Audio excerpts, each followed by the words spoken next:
لله وكفى وسلام على عباده الذين اصطفى خصوصا على أفضلهم وخاتم النبيين محمد الأمين وعلى آله وصحبه أجمعين. أما بعد فأعوذ بالله من الشيطان الرجيم. بسم الله الرحمن الرحيم.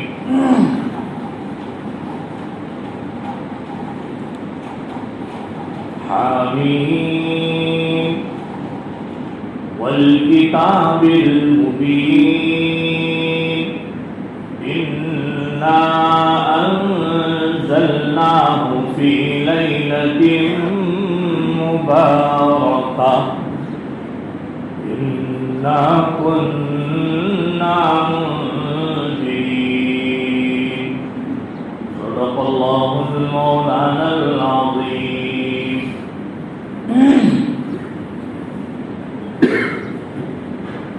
بزرگوں اور دوستوں، وقت کافی تیزی کے ساتھ گزر رہا ہے اور یہ وقت کا تیزی کے ساتھ گزرنا ہمیں اس بات کی واضح دلیل دے رہا ہے کہ اب وہ مہینہ آنے والا ہے کہ جس میں عبادت و ریاضت کثرت سے کرنی ہے،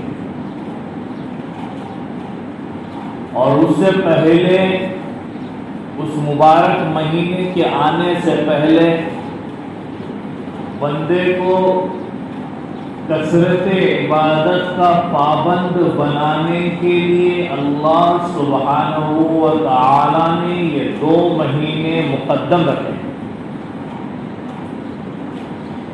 ایک تو ماقبل میں گزر گیا جو رجب المرجب کہلاتا ہے،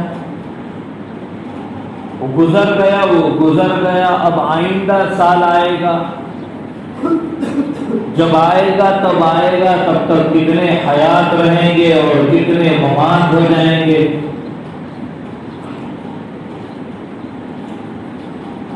اور جو فی الحال ہمارے سامنے سے گزر رہا ہے وہ ہے شعبان المعظم. ابھی شروع ہوا، آج 10 شعبان گزر رہی ہے. چند گھنٹوں، سیکنڈ اور منٹ کے بعد یہ 10 تاریخ شعبان کی ختم ہو کر 11 آ جائے گی. ہم انگلیوں پر گنتے رہیں، 19 دن بچے ہیں، 20 دن بچے ہیں رمضان المبارک کے آنے میں. تو آج یہ کر رہا تھا کہ رمضان المبارک بڑی ریاضت و عبادت کا مہینہ، لیکن اللہ سبحانہ و تعالی کی حکمت اور مصلحت کو جانیے اور سمجھیے. وہ یہ ہے کہ اگر کسی پر ایک بار ہی پورا بار ڈال دیا جائے، پورا وزن ڈال دیا جائے تو اس کا تحمل نہیں کر سکتا، اس کو برداشت نہیں کر سکتا. نوجوان بیٹھے ہیں، میں ان سے سوال کروں گا. آپ لوگ کسی بھی کام کو روزانہ کرتے ہیں، مان لیجیے جو جم میں جاتے ہیں تو جم ٹرینر جو ہوتا ہے وہ ایک ساتھ جو ہے آپ کو 120 کلو وزن اٹھانے نہیں لگاتا. 10 کلو سے سٹارٹ کرتا ہے، پھر 20 کلو پہ آ جاتا ہے، ہوتے ہوتے 50 70 پہ، پھر 100 پہ، پھر 120 پہ، پھر 150 پہ آ جاتا ہے. ون ٹائم میں آپ اتنا پھر وزن اٹھانے والے ہو جاتے ہو. صحیح کہہ رہا ہوں غلط کہہ رہا ہوں؟ میں ہاں یا نہ کہو. ایک ہی ٹائم میں پورا وزن نہیں اٹھا سکتے. دھیرے دھیرے جو ہے وہ ٹرینر آپ کو عادت ڈلواتا ہے. ویسے ہی اللہ سبحانہ و تعالیٰ کی یہ حکمت اور مصلحت ہے کہ رمضان المبارک کے آنے سے پہلے اللہ تبارک و تعالیٰ اپنے بندوں کو عبادت کی طرف مائل کرنے کے لیے اور عبادتوں کا شوق پیدا کرنے کے لیے, عبادتوں کی عادت ڈلوانے کے لیے شعبان لاتے ہیں اور اس سے پہلے رجب لاتے ہیں کہ رجب میں بھی خوب عبادتیں کرو اور اس کی گزر جانے کے بعد عبادتوں میں اضافہ کرو, بڑھوتری کرو اور شعبان کے اندر کثرت سے روزے رکھو, تلاوت کرو, عبادتیں کرو تاکہ عادت پڑ جائیں اور آنے والے رمضان کے اندر ثابت قدم ہو جائے.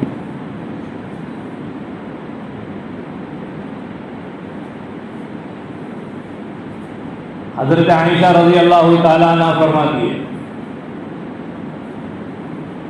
کہ کثرت سے میں نے روزے رکھتے ہوئے اگر پایا ہے حضور اکرم صلی اللہ علیہ وسلم کو کسی مہینے میں تو وہ شعبان ہے.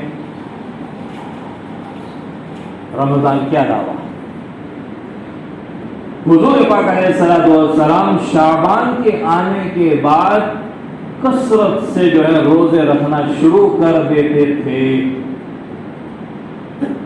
کل کی جمعرات چلی گئی, میں آسان طریقہ بتاتا ہوں روزے رکھنے کا.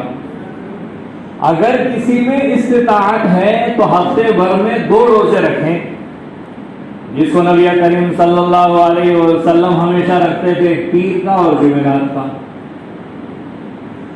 اور اگر اس سے زیادہ کی طاقت ہے تو پھر صوم داؤدی رکھیں, یعنی ایک دن روزہ, ایک دن افطار یعنی چھٹی, دوسرے دن پھر روزہ. صوم وصال تو اس شریعت میں حرام ہے, مسلسل روزہ رکھنا,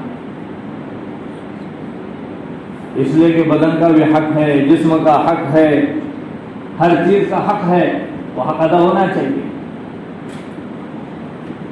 تو ماہ شعبان میں آپ روزے رکھیں, عبادتوں میں اضافہ کریں, نوافل پڑھیں, چاشت پڑھیں, تہجد کے ابھی سے پابند ہو جائیں, اوابین پڑھنے والے ہو جائیں, اگلی پچھلی سنتوں کا اہتمام کرنے والے ہو جائیں, فرض نمازوں کو باجماعت تکبیر اولیٰ کے ساتھ صف اولیٰ میں پڑھنے والے ہو جائیں, تو اس وقت جو ہے آنے والے رمضان کا صحیح معنی میں استقبال کر سکتے ہیں, اور پھر اس مہینے کے اندر کوئی تکلیف اور دقت کا سوال ہی پیدا نہیں ہوتا. جب رجب آتا تو نبی کریم صلی اللہ علیہ وسلم دعا کرتے تھے, اللہم بارک لنا فی رجب و شعبان وبلغنا رمضان. برکت کی دعا کرتے ہیں کہ رجب اور شعبان میں برکت.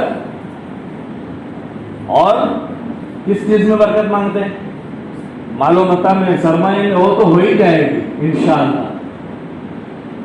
اعمال کرنے میں وقت میں برکت ہو جائے, عبادتوں میں اضافہ ہو جائے, یہ برکت مانگا کرتے. اور پھر رمضان المبارک نصیب ہو جائے, اس لیے کہ پتہ نہیں کس کی روح قبض کرنے کا زمانہ کب آ جائے.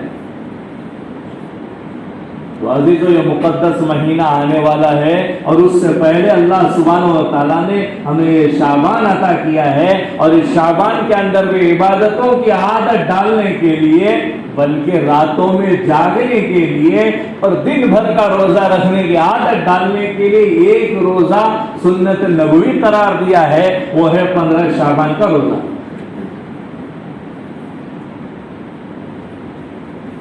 بیہقی, ابن ماجہ وغیرہ کی روایتیں اس پر ملتی ہے کہ اس رات حضور اکرم صلی اللہ علیہ وسلم نے عبادت کی ہے. مسائل کے اعتبار سے ضعیف روایتوں کو اتنا شمار نہیں کیا جا سکتا, لیکن فضائل کے اعتبار سے ضعیف روایتوں کو بھی شامل کرنے میں کوئی حرج نہیں. جب شعبان کی رات ہوتی, 15ویں شب ہوتی, حضور اکرم صلی اللہ علیہ وسلم کا معمول بیان کر رہی ہے عائشہ صدیقہ رضی اللہ تعالیٰ. آپ صلی اللہ علیہ وسلم جو ہے, عائشہ صدیقہ رضی اللہ تعالیٰ نے فرماتی ہیں کہ میرے یہاں بالی تھی. نبی کریم صلی اللہ علیہ وسلم کی عادت شریفہ تھی کہ جب بھی کسی ازواج مطہرات میں سے کسی کی باری ہوتی تو اس کے یہاں رات گزارتے، لیکن عصر کی نماز کے بعد نبی کریم صلی اللہ علیہ وسلم اپنے تمام ازواج مطہرات کے گھر جاتے، ان کی خبرگیری کرتے، اور جن کی یہاں باری ہوتی اس کے یہاں قیام فرماتے۔ ماں عائشہ صدیقہ رضی اللہ تعالیٰ عنہ فرماتی ہے وہ رات میری تھی اور میری باری کی تھی، نبی کریم صلی اللہ علیہ وسلم ابتدا میں میرے ساتھ آرام فرما رہے تھے، درمیان رات میں میری آنکھ کھلی تو میں نے بستر سے اوجھل پایا، نبی کریم صلی اللہ علیہ وسلم موجود نہیں تھے، مجھے گھبراہٹ ہو گئی کہ کہیں حضور کسی اور جگہ چلے تو نہیں گئے، کسی اور زوج محترمہ کے یہاں تو نہیں چلے گئے، تو میں نے گھر کا دروازہ کھول کر دیکھا، میں نے نبی کریم صلی اللہ علیہ وسلم کو جنت البقیع میں پایا۔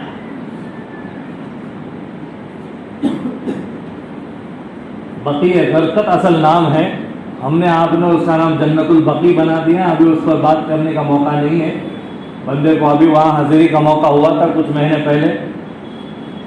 اللہ ہم سب کو مقدس زمین پر بار بار جانا نصیب فرمائے، آمین۔ ماں عائشہ صدیقہ رضی اللہ تعالیٰ عنہ فرماتی ہیں جب حضور پاک علیہ الصلوۃ والسلام گھر میں تشریف لائے ہیں تو میں نے عرض کیا کہاں چلے گئے تھے؟ فرمایا عائشہ تو نہیں جانتی کہ آج کی شب کون سی ہے؟ آج 15 شعبان کی رات ہیں، اور اس رات میں قبرستان جایا کیا کرو، اور اس وقت جو ہیں اپنے مرنے والوں کے لیے دعائیں کیا کرو۔ اسے قبرستان ہم کبھی بھی جا سکتے ہیں، لیکن ہم نے جانا ہی چھوڑ دیا۔ قبرستان جانے کا حکم جو ہے شریعت مطہرہ کے اندر پہلے منع تھا، پھر جانے کا حکم دیا گیا۔ حضرات صحابہ اکرام رضوان اللہ تعالی علیہم اجمعین جو ہیں وہ اسلام میں داخل ہو گئے تھے، کفر سے نکل کر اسلام میں آئے تھے، نبی کریم صلی اللہ علیہ وسلم نے ان کو منع کیا تھا کہ ابھی ابھی اس جگہ سے آئے ہیں، وہ دوبارہ لوٹنے پر کہیں جو ہے وہ شیطان اور نفس کا غلبہ نہ ہو جائے اور پھر ان کی عبادتوں کے اندر نہ لگ جائے، اس لیے نبی کریم صلی اللہ علیہ وسلم نے اول مرحلے میں منع کیا تھا، لیکن پھر حضور اکرم صلی اللہ علیہ وسلم نے جانے کی اجازت دی ہے۔ تو قبرستان جانا چاہیے، قبرستان جانے سے جو ہے اپنے نفس کے اوپر ایک بار پڑتا ہے، اپنی آخرت یاد آتی ہے۔ لیکن آج کل کا زمانہ ایسا ہے کہ وہاں جانے کے بعد دنیاوی باتوں کے علاوہ ہم جو ہیں اپنے موبائل دیکھنے میں بھی لگ جاتے ہیں، کتنی ویڈیو بنانے میں لگ جاتے ہیں۔ وہ عبرت کا مقام ہے، وہاں جانے کے بعد اپنی قبر کو، اپنے حشر کو یاد کرنا ہے، اپنے آخری سانس کو یاد کرنا ہے، اپنے آخری لمحے کو یاد کرنا ہے۔ بہرحال ایک روایت ماں عائشہ صدیقہ رضی اللہ تعالیٰ عنہ کی یہ ملتی ہے کہ جناب نبی کریم صلی اللہ علیہ وسلم کو میں نے اپنے بستر پر نہ پایا تو دیکھا کہ حضور اکرم صلی اللہ علیہ وسلم لمبے سجدے میں لگے ہوئے، بڑا لمبا سجدہ کیا۔ مجھے خیال ہوا، ماں عائشہ صدیقہ رضی اللہ تعالیٰ عنہ فرماتی ہے مجھے خیال ہوا کہ کہیں آپ صلی اللہ علیہ وسلم کی روح تو قبض نہیں ہوئی، تو میں نے آپ کے انگوٹے کو، قدم کے انگوٹے کو حرکت دے کر دیکھا۔ اب یہاں آپ لوگ سوچتے ہوں گے کہ عورت کے ہاتھ لگنے سے وضو تو ٹوٹ جاتا ہے، ٹوٹ جاتا ہے۔ یہاں ماں عائشہ صدیقہ رضی اللہ تعالیٰ عنہ نے انگوٹے کو ہاتھ لگایا ہے، نبی کریم صلی اللہ علیہ وسلم کی نماز بھی جاری ہے۔ دیکھتا ہوں علم کی قسمگی آپ میں ہم میں کتنی ہے، یہ سوال آپ مجھ سے بعد میں کریں، ابھی فی الحال اس بحث میں نہیں جاتا، لیکن یہ خلاصہ ہے کہ حضور اکرم صلی اللہ علیہ وسلم کے پاؤں کے انگوٹے کو حرکت دیا۔ آپ دیکھتے ہوں گے نا کسی کی روح قبض کر ہو جائیں اور اس کی سانس ٹھنڈی پڑ جائیں تو ڈاکٹر جو ہے پہلے نس دبا کر دیکھ لیتے ہیں۔ میں آپ کو بتاؤں جو ہم نے کتابوں میں پڑھا ہے کہ آپ انگوٹا حرکت میں لا کر دیکھیں کہ انگوٹے میں حرکت ہو رہی ہے یا نہیں ہے، یہ مکمل جو ہے ٹھنڈا پڑ گیا ہے، لہذا ماں عائشہ صدیقہ رضی اللہ تعالیٰ عنہ نے وہاں سے نفس کو جاچا ہے۔ خیر، نبی کریم صلی اللہ علیہ وسلم عبادتوں میں رہے، اور پھر جو ہے ماں عائشہ صدیقہ رضی اللہ تعالیٰ عنہ سے کہا نماز سے فارغ ہو کر کہ عائشہ آج 15ویں شب کی یہ رات ہے اور اس میں کافی عبادتیں کرنی چاہیے. اس وقت اللہ کی یہاں سے رحمتوں کا نزول ہوتا ہے, برکتوں کا نزول ہوتا ہے, اسے سمیٹنا چاہیے. ہمیں چاہیے کہ دیکھیے نبی کریم صلی اللہ علیہ وسلم کی شخصیت جو مغفور لہو ہے کہ حضور کو تو بخشایا گیا ہے. لیغفر لک اللہ ما تقدم من ذنبک وما تاخر. نبی ویسے بھی معصوم ہوتے ہیں اور ان کے اوپر گناہ کا کوئی بار نہیں ہوتا, کوئی انبار نہیں ہوتا. یہ جو ہے گناہوں سے خالی ہوتے ہیں, ان کی مغفرت ہو چکی ہوتی ہے جن کے صدقے میں پوری دنیا کو بنایا گیا ہے. ایسے نبی برحق جو ہیں اللہ کی عبادت میں لگے ہوئے ہیں. اور آپ اور ہم اگر خواب غفلت میں رہیں گے تو ایسی صورت کے اندر رحمتوں کے بجائے اللہ تبارک و تعالیٰ کی ناراضگی اترے گی.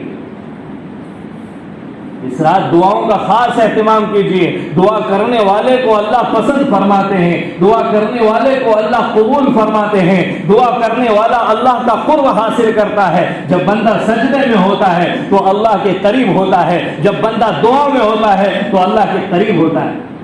اور جو دعا نہیں مانگتے, آج کی یہ مبارک گھڑی جمعہ کا دن, اس میں اللہ تبارک و تعالیٰ نے ایک ساعت ایسی رکھی ہے, ایک گھڑی ایسی رکھی ہے کہ جس میں مومن کی دعا قبول ہوتی ہے. امام شافعی علیہ رحمہ فرماتے ہیں کہ امام صاحب کے دو خطبوں کے درمیان جو وقت ملتا ہے اس میں دعا کرو تو دعا قبول ہوتی ہے. امام ابو حنیفہ رحمۃ اللہ علیہ فرماتے ہیں کہ عصر کی نماز سے لے کے غروب آفتاب تک جو دعا مانگو وہ دعا قبول ہوتی ہے. ہم اس وقت بھی دعاؤں میں نہیں ہوتے, اور جب امام صاحب خطبہ دے رہے ہوتے تو خطبہ سننے کے بجائے ہم جو ہے باتوں میں لگے رہتے ہیں.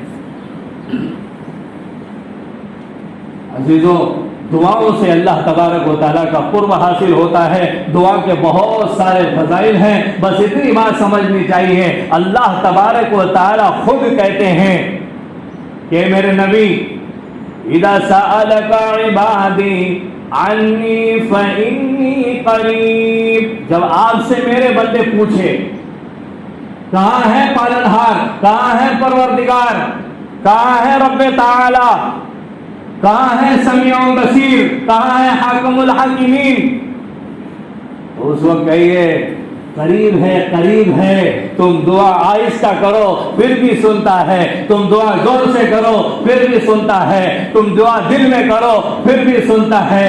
تم دعاؤں کا جو ہے رونا, دعاؤں کا رونا منہ بنا کر دعا کرنا سیکھ لو, تب بھی اللہ تبارک و تعالیٰ سن لیتا ہے. وہ اتنا قریب ہے, تمہارے دل کے ہر بات کو, ہر راز کو جانتا ہے. جتنی باتوں کو تم خود نہیں جانتے اللہ تبارک و تعالیٰ جانتا ہے. تو دعا ایک مومن کا ہتھیار ہے. الدعاء سلاح المؤمن, دعا جو ہے مومن کا ہتھیار ہے. الدعاء مخ العبادہ, یہ دعا عبادت کا مغز ہے اور بہترین مغز ہے. دعاؤں کا سہارا لیں, ہم اللہ سے مانگنے والے بن جائیں. عزیزو, یہ مقدس مہینہ شعبان کا چل رہا ہے, اس کی ہر گھڑی ہر سیکنڈ کو ہم قیمتی سمجھے. بلکہ میں یہ کہوں گا آج 10 شعبان ہے, اب اپنا ایسا معمول بنا لیجئے کہ آنے والے رمضان المبارک کی چاند رات سے پہلے جو ہے آپ ایک قرآن ختم کر لیں, ایک قرآن کریم ختم کر لیں, تاکہ عادت پڑ جائیں اور رمضان المبارک کے اندر کم از کم ہم ایک قرآن کریم ختم کرنے والے بن جائیں.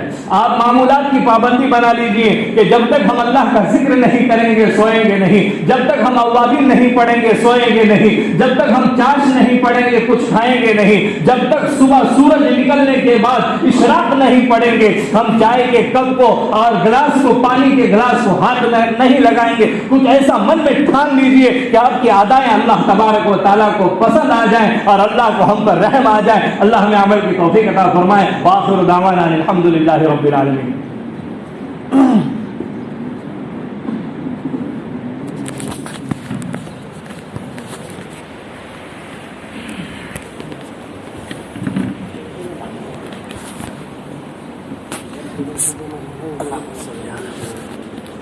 امام صاحب برابر وقت پہ ختم.